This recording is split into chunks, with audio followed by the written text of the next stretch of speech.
নিজ দলীয় নামে মসজিদের নামকরণ এবং মসজিদ নির্মাণ সম্পর্কে। বর্তমান সময়টা এমন একটি অবস্থান তৈরি হয়েছে বা অবস্থার সৃষ্টি হয়েছে, যে সময়ে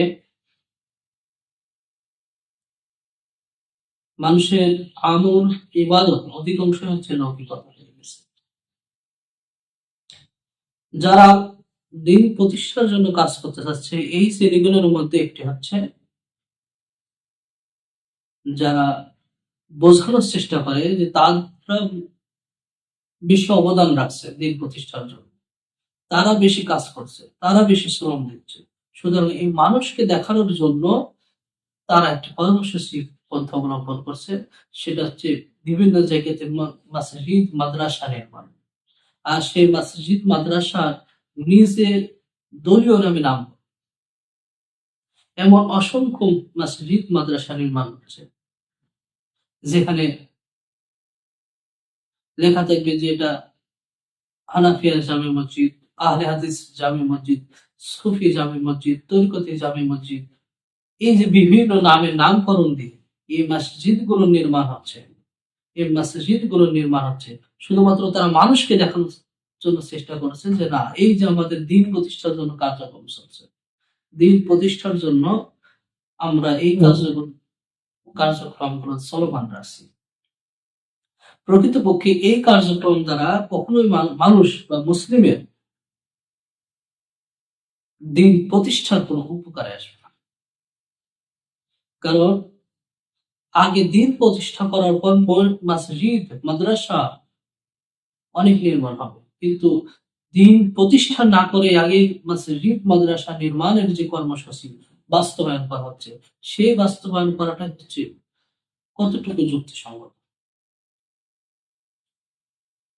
আগে যদি দিন প্রতিষ্ঠার কোনো কার্যক্রম না করা হয়, আগে যদি দিন প্রতিষ্ঠার চেষ্টা না করা হয় এবং মসজিদ মাদ্রাসা নির্মাণ নিয়ে ব্যস্ত থাকা হয় এবং এটাকে যদি মনে হয় যে দিন প্রতিষ্ঠার একটি কার্যক্রম, তাহলে ভুল কোথায়?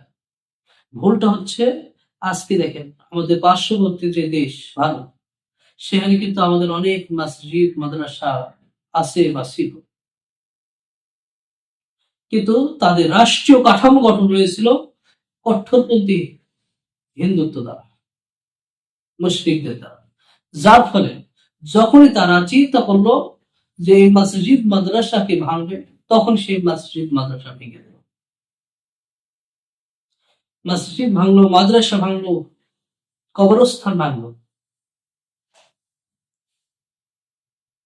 মূল কারণ হচ্ছে সেখানে দিন প্রতিষ্ঠা ছিল না এবং ইসলামের শাসন ব্যবস্থাপনা ছিল না, যার কারণে মানে সেখানে দিন প্রতিষ্ঠার কোন ইসলামিক রাষ্ট্রীয় ব্যবস্থা সেখানে নেই, যার জন্য এই অসংখ্য মসজিদ মাদ্রাসা কে ভেঙে তারা চুরমার। সবচেয়ে ঐতিহ্যপূর্ণ এই ভারতবর্ষের সবচেয়ে ঐতিহ্যপূর্ণ যে মসজিদটা ছিল বাবরি মসজিদ, সকলে জানে যে সেই মসজিদটা ভেঙে সেখানে তাদের উপাসনায় তৈরি করছে, তাদের মন্দির তৈরি করছে শুধুমাত্র আইনি সহযোগিতায়। মূল কারণ সেখানে দিন প্রতিষ্ঠা নাই, সেখানে ইসলামী শাসন ব্যবস্থা। আগে কোনটা দরকার? আগে মসজিদ মাদ্রাসা, আগে ইসলামী শাসন ব্যবস্থা। যদি ইসলামী শাসন ব্যবস্থা তৈরি করতে হয়, তাহলে যেখানে বসবেন সেখানে এই মাদ্রাসা হয়ে যাবে, সেখানে দার্স করার ব্যবস্থা থাকে। যেখানে আপনি সালাত আদায় করতে চাবেন সেখানে আপনি সালাত আদায় করতে পারেন।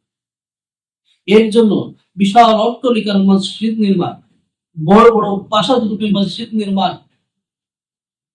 এইগুলো করার কোনো জরুরত থাকে না।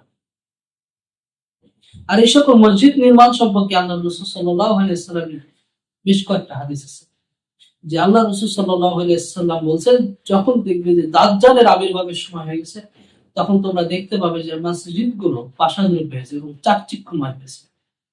আল্লাহ রাসূল সাল্লাল্লাহু আলাইহি ওয়াসাল্লাম আরো বলছেন যে এমন একটি সময় আসবে যখন দেখবে যে মসজিদগুলো চাকচিক্যময় হবে, প্রাসাদরূপী হবে, তখন দেখবে যে তাদের সেখানে মসজিদে আবাদ করার লোক ঈমান আমলের ঘাটতি। তাহলে এখন সেই সময়, এখন সেই জামানা, যে জামানাতে একজন ইনসাফকারী ব্যক্তি, একজন সত্যনিষ্ঠ ব্যক্তিকে পাওয়া খুব কঠিন। সেই সময়ে বিশাল বড় বড় মসজিদ নির্মাণ হয়েছে বিভিন্ন মোড়ে, বিভিন্ন বাজারে। মসজিদ গুলো দেখতে অনেক চাকচিক্য, টাইলস করা, বিভিন্ন রকমের টাইলস করা, এবং এত সুন্দর এসি ফ্যান যুক্ত মসজিদ গুলো। অথচ সেখানে সালাত আদায়কারীর সংখ্যা কম। যারা সালাত আদায় করে তারাও বাইরে আসার পর একজন আরেকজনের বিরুদ্ধে লেগে থাকে, একজন আরেকজনের বিপক্ষে লেগে থাকে। একজন কেউ সুদের কারবারের মধ্যে যুক্ত, কেউ ঘুষের মধ্যে যুক্ত, কেউ অন্যায়ের মধ্যে যুক্ত, কেউ জুলুমের মধ্যে যুক্ত, কেউ তাগুতের সাথে যুক্ত, কেউ শিরকের সাথে যুক্ত, কেউ কুফরের সাথে যুক্ত। একজন রকম অবস্থাতে তারা বসবাস করছে। অথচ এই মসজিদ গুলো নির্মাণ করে মসজিদ মানুষকে দেখানো হচ্ছে যে না, আমাদের এই এলাকাতে কর্তৃত্ব রয়েছে, আমাদের এই এলাকাতে প্রভাব রয়েছে, সুতরাং এই এলাকাতে আমাদের বড় মসজিদ রয়েছে। কি? এটা আহলে হাদিস জামে মসজিদ, এটা আহলে হাদিস মাদ্রাসা, এটা হানাফিয়া মাদ্রাসা, এটা কওমিয়া মাদ্রাসা, এটা দারুল উলুম মাদ্রাসা, এটা হচ্ছে যে দেওবন্দিয়া মাদ্রাসা, এটা আলিয়া মাদ্রাসা, হানাফিয়া মসজিদ, সুফিবাদী মসজিদ, গাউসিয়া মসজিদ, কত রকম নামকরণ করা হয়েছে।